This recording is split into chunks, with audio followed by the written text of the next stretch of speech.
Okay, first I wanted to show you my outside plants.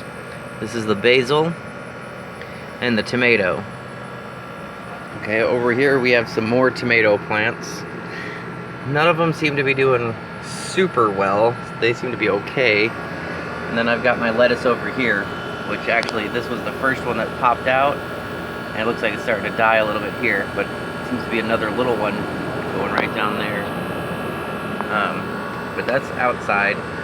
They seem to sprout nicely out here, but that's about all they want to do is sprout.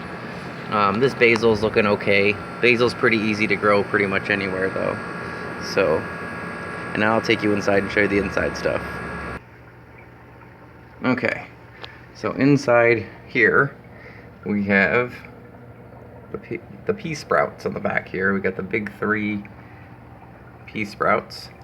Down at the bottom, the leaves are starting to turn as they grow and get bigger. The old leaves die off. Totally okay. I made sure I checked that out. And then you can see the tomato plants right here. That's the big one right there. And over here we've got these 2. Then we have a basil, another basil, and then a 3rd basil. And then right back here, you can see is lettuce.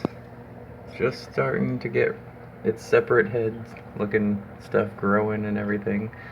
I don't know, looking pretty good. It's starting to get pretty wild. Down over here we have nothing sprouting yet, but that's where the seeds are. But basically, you see that water right there.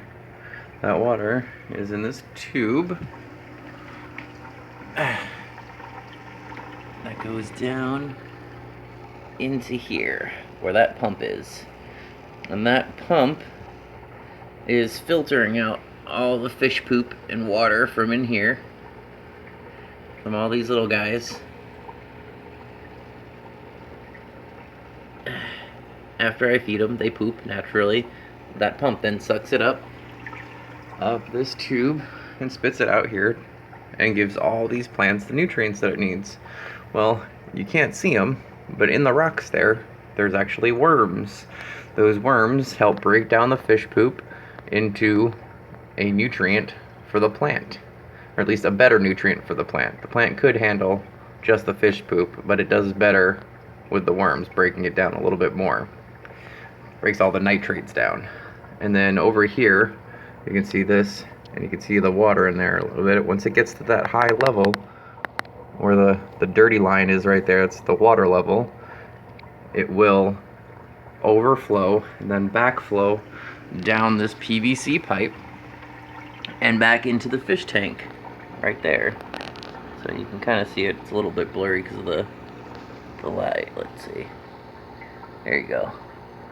It's dripping out a little bit because it's already close to the top, but that'll naturally start the cycle. So coming out of here is the purest water in this whole, you know, little thing, and I don't have to do anything but feed the fish and add a little bit of you know, light to the guys so that they can move around and have a good time.